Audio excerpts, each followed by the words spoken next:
Doctor Kalimullah, আপনি নিশ্চয়ই খেয়াল করেছেন দুদিন আগে আমরা বিভিন্ন মিডিয়াতে একটা নিউজ দেখলাম। সেই নিউজটা দেখে অনেকের মতো আমি একটু আসলে অতটা বিস্মিত হয়েছি তা কিন্তু বলবো না, কিন্তু আমি বিস্মিত হয়েছি অন্য একটা কারণে। এই সরকারের আমলে যে কারোর বিরুদ্ধে মামলা হতে পারে, হত্যা মামলা 200-300 আসামিও হচ্ছে। যারা হত্যা মামলা আসামি হচ্ছে তারা দেশেও থাকে না, তাও আসামি হচ্ছে। যাদেরকে ধরা হচ্ছে, কারো জামিন হচ্ছে না। নিশ্চয়ই আমরা অত্যন্ত সুবিচারের একটা নমুনা এখানে দেখছি। কাজে এই মামলা হতে পারে, এটা আমি অবাক হইনি। কিন্তু যখন সেই মামলা আপনার নাম সহ আরো কয়েকজনের নাম দেখলাম, এবং কেবল আপনারই ছবি দেখলাম কোনো কোনো মিডিয়াতে, আর কোনো ছবি দেখলাম না, তখন বিষয়টা নিয়ে আমার মনে হলো আপনাকে একটু জিজ্ঞাসা করি, কি অপরাধ আপনি করেছেন? যদি একটু সংক্ষেপে বলেন যে কি দুর্নীতি আপনি করেছেন যে দুদক আপনার বিরুদ্ধে এতদিন পরে মামলা করলো। এটা কি এতদিন পরে মামলা করলো, নাকি আগেই মামলা ছিল, সেই মামলাটা নতুন করে উঠালো? আমি বিষয়টা জানি না, মিডিয়াতে এগুলো লেখা হয়নি। আপনি কি একটু পরিষ্কার করতে পারবেন? তবে একটা অনুরোধ, একটু ছোট করে করবেন, কারণ আপনার জন্য আরো অনেক অনেক প্রশ্ন আছে। ধন্যবাদ। দেখুন, বেগম রোকেয়া বিশ্ববিদ্যালয় রংপুরের আমি চতুর্থ উপাচার্য হিসেবে ঢাকা বিশ্ববিদ্যালয় থেকে ডেপুটেশনে 4 বছরের জন্য সেখানে দায়িত্ব পালন করতে গিয়েছিলাম। সঙ্গে আমি আরো 3 জন সেনা কর্মকর্তাকে নিয়ে গিয়েছিলাম। তারা অবসরপ্রাপ্ত। আহ কর্নেল আবু হেনা মোস্তফা কামাল, তিনি রেজিস্ট্রার হিসেবে গিয়েছিলেন। লেফটেন্যান্ট কর্নেল মনোয়ার রেজা, তিনি ডেপুটি চিফ ইঞ্জিনিয়ার হিসেবে গিয়েছিলেন। এবং কর্নেল অবসরপ্রাপ্ত লেফটেন্যান্ট কর্নেল অবসরপ্রাপ্ত মনোয়ার, তিনি ফিফথ লং কোর্সের সিনিয়র অফিসার, তিনি গিয়েছিলেন প্রজেক্ট ডিরেক্টর হিসেবে। তো এই টিম আমরা কাজ করেছিলাম ওই চিন্তা থেকে। তৎকালীন সরকার আমাদের সেখানে পাঠিয়েছিল এই জন্যে যে এই বিশ্ববিদ্যালয়টি আপনার আকণ্ঠ নিমজ্জিত ছিল নানান অনিয়ম, দুর্নীতি এবং ব্যত্যয়জনিত কারণে। এটি রীতিমতো রুগ্ন হয়ে গিয়েছিল। আমাদের দ্বিতীয় উপাচার্য হিসেবে যিনি গিয়েছিলেন প্রফেসর জলিল, ডেপুটেশনে রাজশাহী বিশ্ববিদ্যালয় থেকে, তিনি একদিন কম 4 বছর সেখানে মোতায়েন ছিলেন। তাকে দুর্নীতির কারণে একদিন আগে অব্যাহতি দিয়েছিল তৎকালীন সরকার। তিনি প্রায় 100 ব্যক্তিকে একদিনে অর্থের বিনিময়ে চাকরি দিয়েছিলেন। এই অভিযোগে তার নামে মামলা হয়েছিল দুদককে, এবং সেই মামলার সূত্র ধরে তিনি জেলও খেটেছেন। এবং এই ঘটনাটি পুরো বিশ্ববিদ্যালয়ের ইমেজ হেড করে দিয়েছে। তো সেই কারণে তৃতীয় উপাচার্য যিনি আসলেন, আমারই সহকর্মী ঢাকা বিশ্ববিদ্যালয়ের প্রফেসর নুরুন নবী, তার আমলে পুরোটা সময় অস্থির একটা সময় কেটেছে। কিছুদিন পরই বিশ্ববিদ্যালয় বন্ধ হয়ে যেত। তারপরে আপনার সেখানে তাকে ঘেরাও করে 7-8 দিন আটকে রাখা হতো। ইলেকট্রিসিটি, পানি, গ্যাস এগুলো সংযোগ বিচ্ছিন্ন করে তাকে রীতিমতো আপনার কোর্স করে যে দাবিগুলো তারা নিয়ে আসতেন, তারা মানে যারা বিশ্ববিদ্যালয়ের কর্মকর্তা, কর্মচারী, শিক্ষক বা ছাত্ররা, তাকে বাধ্য করা হতো। এবং তিনি একটা পর্যায়ে মাঝে মাঝে চলে যেতেন ঢাকায় অনির্দিষ্টকালের জন্য, বিশ্ববিদ্যালয় বন্ধ করে দিয়ে। এরকম একটি পটভূমিতে আমি তখন BUP, Bangladesh university of professionals এর উপ উপাচার্য বা প্রো ভাইস চ্যান্সেলর হিসেবে দায়িত্বরত ছিলাম অন ডেপুটেশন। এটা একটা পাবলিক ইউনিভার্সিটি, সশস্ত্র বাহিনী কর্তৃক পরিচালিত। এবং সেই জন্য চিন্তা করা হলো যে এই রুগ্ন বিশ্ববিদ্যালয়টিকে বিইউপির মডেলে পরিচালনা করা যায় কিনা। আমাকে সেই জন্য 3 সেনা কর্মকর্তা সহ সেখানে নিয়োজিত করা হয়। আমি গেলাম এবং ডে 1 থেকে আমি ভর্তি বাণিজ্য এবং চাকরি বাণিজ্য বন্ধ করার ব্যবস্থা করলাম। 13 জনকে, এটা আপনার 17 দিকে হবে, 17, 18, 19, 20, 17 শেষ দিকে হয়তো। তো আচ্ছা, মাঝখানে একটু প্রশ্ন করি। আপনি যে বলেন মিস্টার জলিলকে, তার বিরুদ্ধে দুদকের অভিযোগ ছিল এবং সেই মামলা হয়েছে এবং তিনি জেলও খেটেছেন, কিন্তু উনি তো জেল খেটেছেন হাসিনা সরকারের আমলে। জি। তো সেটা ওই সময় দুদক কি স্বাধীন ছিল? ওই সময় দুদক কি সরকারি দলের এজেন্ডা বাস্তবায়নে খুব তৎপর ছিল না? আপনার কি মনে হয়? যদি নাও মনে হয়, সবার নাকের ডগায় তিনি কি করে প্রায় 300-র বেশি লোককে একদিনে চাকরি দিলেন? এটা কি সম্ভব? অসম্ভব একটা বিষয় না? আচ্ছা, ঠিক আছে। এবং অভিযোগ ছিল অর্থের বিনিময়ে তিনি কাজটি করেছেন। এবং তার কন্যার কাছে আপনার টাকাগুলো কানাডায় পাঠিয়ে দিয়েছে, এই অভিযোগটা ছিল। তো যাই হোক, আচ্ছা, এটা তো টাকা উদ্ধার হয়েছে, টাকা উদ্ধার হয়েছিল? সেটা আমার জানা নেই, সম্ভবত আচ্ছা, না। ওকে। তো এখন যে বিষয়টা, এই সেনা শৃঙ্খলা কার্যকর করার একটা চিন্তা থেকে এরকম একটা টিম সেখানে পাঠানো। জি আমি সেই টিম লিডার হিসেবে গিয়েছি এবং প্রথমেই যেটি করেছি, ভর্তি বাণিজ্যটা বন্ধ করে দিয়েছি। 5 লক্ষ টাকার ভাড়া হিসেবে প্রক্সি পরীক্ষা দেওয়ার জন্য ভালো ছাত্রছাত্রীরা অন্য জায়গা থেকে আসতেন, এসে পরীক্ষা দিতেন। দু একজন মাঝে মধ্যে ধরা পড়ে গেলে 10-15 হাজার টাকা উৎকোচ দিয়ে ছাড়া পেয়ে যেতেন, তারপরেও তাদের 4,80,000 বা 85,000 বা 90,000 টাকা লাভ থাকতো। তো জি এই রমরমা ব্যবসাটা আমি আহ সেনা বন্ধুদের পরামর্শ নিয়ে মোবাইল কোর্ট বসিয়ে দিলাম, ম্যাজিস্ট্রেট নিয়ে আসলাম, তাৎক্ষণিকভাবে বিচার এবং কারাদণ্ড। এরকম 13 জনকে কারাদণ্ড 1 বছরের জন্য দিয়ে দেওয়ার ফলে এটা এমন চাউর হলো যে এই ব্যবসাটা বন্ধ হয়ে গেল। তারপরে মনোযোগ দিলাম চাকরি বাণিজ্যে। লেকচারার পোস্ট বিক্রি হতো 30 লাখ টাকায়, কর্মকর্তা বিক্রি হতো 20 লাখ টাকায়, কর্মচারী বিক্রি হতো 2 ভাগে, পরিচিত হলে 5 লাখ, অপরিচিত হলে 10 লাখ। এইটি বন্ধ করার জন্য আবারও আমাদের সেনা বন্ধুদের পরামর্শে আমি একটা ক্লজ জুড়ে দিলাম। রিক্রুটমেন্টের জন্য যে অ্যাডভার্টাইজমেন্ট গুলো হতো সেখানে, আর কোনো বিশ্ববিদ্যালয় এটা ছিল না আগে পরে, যে কোনো ধরনের তদবির, লিখিত বা মৌখিক, তা প্রার্থীর অযোগ্যতা বলে বিবেচিত হবে। পরবর্তীতে কোনো অনৈতিক লেনদেনের বিষয় আবিষ্কার হলে তৎক্ষণাৎ চাকরি চলে যাবে, এই শর্তে আপনি আবেদন করতে পারেন। সঙ্গে অনানুষ্ঠানিকভাবে আমরা যেটা বলতাম যে সেটি হচ্ছে, যে অর্থ আপনি বেতন হিসেবে নিয়েছেন এটা ফেরত দিতে হবে এবং আপনার বিরুদ্ধে জরিমানা আরোপ করা হবে।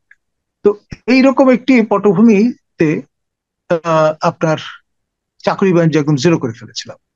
আমি কিন্তু উদাহরণ আপনার দিয়ে বিরুদ্ধে বলছি, মামলা হলো কি দিয়ে? এগুলো আমি বুঝলাম আমি না যে আপনি আসছি ভালো কাজ করেছেন। আমি আসছি হ্যাঁ, আপনার এই অভিযোগটা কি? আমার পার্শ্ববর্তী আমাদের সেখানকার যে কনস্টিটুয়েন্সি, সেখানের আপনার মাননীয় মেম্বার অফ পার্লামেন্ট, সাবেক স্পিকার শিরীন শারমিন চৌধুরী, তিনি পর্যন্ত 8 বার তদবির করলেন, টেক্সট মেসেজ পাঠালেন, ফোন করলেন, কথা বললেন, আমি কোনোটাই আমলে নিলাম। তারপরে সিনিয়র মোস্ট ক্যাবিনেট মেম্বার আকম মোজাম্মেল, মুক্তিযুদ্ধ বিষয়ক মন্ত্রী, তিনি 3 বার তদবির করেছেন। এরকম ভাবে পালাক্রমে অনেকে, কারো কথা আমি শুনি। তো ফলে অনেকে এফেক্টেড হয়েছেন, রাগান্বিত হয়েছেন যে লোকটা ইগনোর করছে আমাদের। তারপরে জনাব যেটি কলিমুল্লাহ, হলো, আমি একটু মাঝখানে থামাচ্ছি আপনাকে। আপনি তদবির শুনেন নাই বলে এমন দুজন লোকের নাম বললেন যে লোকগুলো কিন্তু এখন এর প্রতিবাদ করার মতো অবস্থায় নাই। আপনি এমন লোককে সাক্ষী মানলেন যিনারা এখন উপস্থিত নেই। আমার তাহলে কাছে এটা কি এক এখনো হিসেবে হয়ে এখনো যাবে না? টেক্সট এখনো টেক্সট মেসেজ আছে মাননীয় ওকে। সাবেক স্পিকার। এক, এবং এই ওকে। কথাগুলো আপনাকে যা বলছি, আমি পাবলিকলি, আমি দায়িত্বরত থাকা অবস্থায় আমার রেজিস্ট্রার সহ জি ঢাকা রিপোর্টার্স ইউনিটিতে লাইভ প্রেস কনফারেন্স করেছিলাম প্রায় 14টা ইলেকট্রনিক মিডিয়াকে সামনে নিয়ে। এবং এই দুটি কারণে অনেকেরই এই যে সুবিধা প্রাপ্তির যে ব্যাপারটা, সেটা এফেক্টেড হয়ে যায় এবং জিরো হয়ে যায় বিষয়টা। এবং জি। তারপরে আমি প্রথমে শুরু করি, আহ নাহিদ আপনি মহোদয় বিরুদ্ধে যখন অভিযোগটা কি? শিক্ষামন্ত্রী ছিলেন, নাহিদ মহোদয় যখন শিক্ষামন্ত্রী ছিলেন, তখন জি পরবর্তীতে দীপুমণি এই জি দায়িত্ব পেলেন। পাওয়ার পরে তিনি নানান রকম ভাবে রিকোয়েস্ট, অনুরোধ এগুলো শুরু করলেন। আমি কোনোটাই গ্রাহ্য করলাম না। না হুম, করার কারণে তিনি কুপিত হন এবং সেখানে আচ্ছা। বঙ্গবন্ধু পরিষদের যিনি সচিব হিসেবে, সেক্রেটারি হিসেবে কাজ করছিলেন বেগম রোকেয়া বিশ্ববিদ্যালয়ের ক্যাম্পাসে, মশিউর রহমান, তারপর আপনার, একটু থামাই, আবার আবার থামাই, মাঝে মাঝে আপনি থামাবো, কিছু মনে করবেন না। প্লিজ কোন আপনি একটা, অসুবিধা আপনি খুব সুন্দর সুন্দর শব্দ ব্যবহার করেন, কিন্তু আমার দর্শক অনেক সময় নাও বুঝতে পারে। এই কুপিত হন মানে কি, একটু যদি বুঝিয়ে বলতেন। কুপিত হওয়া মানে হচ্ছে রাগান্বিত হওয়া, বিরক্ত ওকে, হওয়া। ঠিক আছে, বলুন আবার আপনি। জি এখন মশিউর রহমান কে লাগিয়ে দিলেন যে তুমি তাকে বিরক্ত করা শুরু করো, নানান রকম ঝামেলা তৈরি করো। তারপর আপনার ছাত্রলীগের আমাদের এখানে কমিটি ছিল না, সেক্রেটারি এবং প্রেসিডেন্ট ছিলেন। যিনি প্রেসিডেন্ট জনাব তুষার, তাকে আহ, আপনার আমরা চাঁদাবাজির অ্যাটেম্প নেওয়ায়, আমাদের প্রকল্পে যে উন্নয়ন প্রকল্প, সেখানে সন্ধ্যার সময় একদিন তিনি এসে চাঁদা দাবি করলেন সংশ্লিষ্ট ঠিকাদার এবং ইঞ্জিনিয়ারদের কাছ থেকে। তারা আমাকে পরে রাতের বেলা যখন জানালেন, আমি সঙ্গে সঙ্গে রাত 1:30টার সময় কাছাড় থানার তৎকালীন ওসি মহোদয়কে ডেকে আমি মামলা রুজু করার জন্য বললাম। তিনি কোনোভাবেই পরের দিন আলো ফোটার আগে করতে চাচ্ছেন না। পরে শেষ পর্যন্ত তাকে রীতিমতো পারসুয়েট করে, বাধ্য করে আপনার ডায়েরি করলাম ছাত্রলীগের তৎকালীন সভাপতির বিরুদ্ধে। এবং তার কিছুদিন পরে আইজিপি মহোদয় জাভেদ পাটোয়ারি এসেছিলেন আমাদের এখানে মোটিভেশনাল একটা লেকচার দিতে। সেখানেও কিন্তু তাকে পারসুয়েট করবার চেষ্টা করেছিলেন সংশ্লিষ্ট সভাপতি ছাত্রলীগের, কিন্তু কোনোভাবেই সেটা আর কিছু করতে পারেন। তো যাই হোক, এই যে সাহসটা আমি দেখিয়েছিলাম, পরবর্তীতে যেটা লক্ষ্য করলাম, আমরা এখানে যে বিশেষ উন্নয়ন প্রকল্পটি, সেটি আপনার শুরু হয়েছে আমার আগের তৃতীয় উপাচার্য যিনি ছিলেন প্রফেসর নূর নবীর সময়। পরে আমরা যখন খোঁজ খবর নিলাম আমার দায়িত্বকালীন সময়ে, দেখলাম যে ধরুন 10 ফিট বাই 10 ফিট ভিত্তি এই জায়গার উপর দেওয়ার কথা, সেখানে তিনি 100 ফিট বা 100 ফিট জায়গা নিয়ে মাটির নিচে প্রচুর অর্থ ব্যয় করে ফেলেছেন। এবং আপনার একনেক কর্তৃক যে নকশাটি অনুমোদিত হয়েছিল সেটির ব্যত্যয় ঘটিয়ে ফেলছেন সিরিয়াসলি, এবং প্লিন্থ লেভেল পার করে ফেলেছেন, মাটির উপরে চলে এসছে কাজ। তো সেই সময় এরকম একটি পরিস্থিতি কিভাবে আমরা কাজ করব? আমরা তখন কমিটির বৈঠক করে সিদ্ধান্ত নিলাম যে এখানে এই পরিস্থিতি আমাদের তো কাজটা শুরু করতে ফেলে রাখা যাবে, প্রতিষ্ঠানের কাজ, নাথিং পার্সোনাল। তো আমরা সংশ্লিষ্ট প্রতিষ্ঠান যারা রেলেভেন্ট, আপনার যিনি আপনার পরামর্শক ছিলেন, তারপরে ইউজিসি, শিক্ষা মন্ত্রণালয়, সর্বত্র আমরা চিঠি দিয়ে জানালাম এই পরিস্থিতি, এবং আপনার পত্রিকায় বিজ্ঞপ্তিও দিলাম, গণবিজ্ঞপ্তি, যে এহেন পরিস্থিতি, আমরা এইরকম একটি পটভূমিতে কাজ করতে চলেছি। এবং সেইভাবে সবাইকে জানান দিয়ে আমরা কোনো রেসপন্স পেলাম না, যে কেউ বলেননি যে কাজ বন্ধ করেন বা এইভাবেই রাখেন। তো সবার একটা প্রেশার ছিল যে উত্তরবঙ্গের বাতিঘর এটা এভাবে পড়ে থাকবে, একটা ছাত্রী হল, তারপরে একটা ইনস্টিটিউট। তা আমরা কাজ শুরু করে দিলাম। লেফটেন্যান্ট কর্নেল মনোয়ার তিনি দায়িত্ব নিলেন, একদম মিলিটারি স্টাইলে, কোনো রকমের ঝামেলা করা যাবে না, দ্রুততম গতিতে কাজ চললো। তো এই বিষয়টি দীপুমণিকে আমাদের পরামর্শক মঞ্জুর কাদের তিনি জানালেন যে এই সিচুয়েশন। তো উনি ভাবলেন যে ভালো মৌকা পাওয়া গেছে। তো উনি বললেন যে এখানে যেহেতু ব্যত্যয় ঘটেছে, সুতরাং আপনারা কাজ এই পর্যায়ে বন্ধ করে দেন। তো আমরা তৎকালীন শিক্ষা সচিব মহোদয়, যিনি পরবর্তীতে পাবলিক সার্ভিস কমিশনের চেয়ারম্যান হিসেবে দায়িত্ব পালন করেছেন, তাকেও আমরা জানান দিলাম ফর্মাল মিটিং এ, এবং তিনিও বললেন না, কাজ বন্ধ করা যাবে না, চলতে থাক। পরিকল্পনা মন্ত্রী মান্নান সাহেব তিনি ওখানে গিয়েছিলেন, তিনিও দ্রুত গতিতে কাজ সম্পন্ন করার জন্য বললেন। তারপরে এদিকে দেখলাম যে দীপুমণি পারসিস্টেন্টলি অসহযোগিতা করছেন। তো আমাদের হাতে সরকারের 18 কোটি টাকা ছিল। তো সেইটি এই পরিস্থিতিতে আমরা পুরোটা টাকা বাংলাদেশ ব্যাংকের ট্রেজারিতে জমা দিয়ে দিলাম, পাবলিক কোনো মানি আর থাকলো না। তো ইতিমধ্যে কাজ শুরু করার কারণে ইট, বালি, সিমেন্ট, রড এগুলো বিপুল পরিমাণে স্ট্যাক করা আছে। ঠিকাদাররা বললেন যে স্যার, এটা তো সরকারি প্রতিষ্ঠান, আপনার ব্যক্তিগত কোনো কিছু না, আমাদেরকে কাজটা চালিয়ে দিতে দেন, আমাদের যে জামানতের টাকা আছে সেটি আমাদের টাকা, সরকারের টাকা নয়, আমরা আজ হোক কাল হোক টাকা ফেরত পাবোই, এটা গ্যারান্টিড। সেইভাবেই আমাদেরকে টাকা জমা দিতে হয়েছে। আর প্রথম বছর এই টাকা 50% পর্যন্ত যদি প্রয়োজন হয় বিশেষ জরুরি কারণে ব্যবহার করতে পারেন, বাকিটা রেখে দিতে হবে। কিন্তু আমি তো সেই 2-3 বছর পার করে ফেলেছি বাই দ্যাট, কারণ তাদের নিয়োগ হয়েছে যে আমার তারা জমা দিয়েছেন আগের ভাইস চ্যান্সেলর, এবং তিনি 4 বছর মেয়াদী ছিলেন। তো ফলে এখন সেইটা যদি আমরা ব্যবহার করি কিছু বলার নেই কারো। তো আমি তখন কমিটির মিটিং করে সিন্ডিকেটকে জানিয়ে সকল লেভেল অতিক্রম করে আমি কাজটা করতে দিলাম।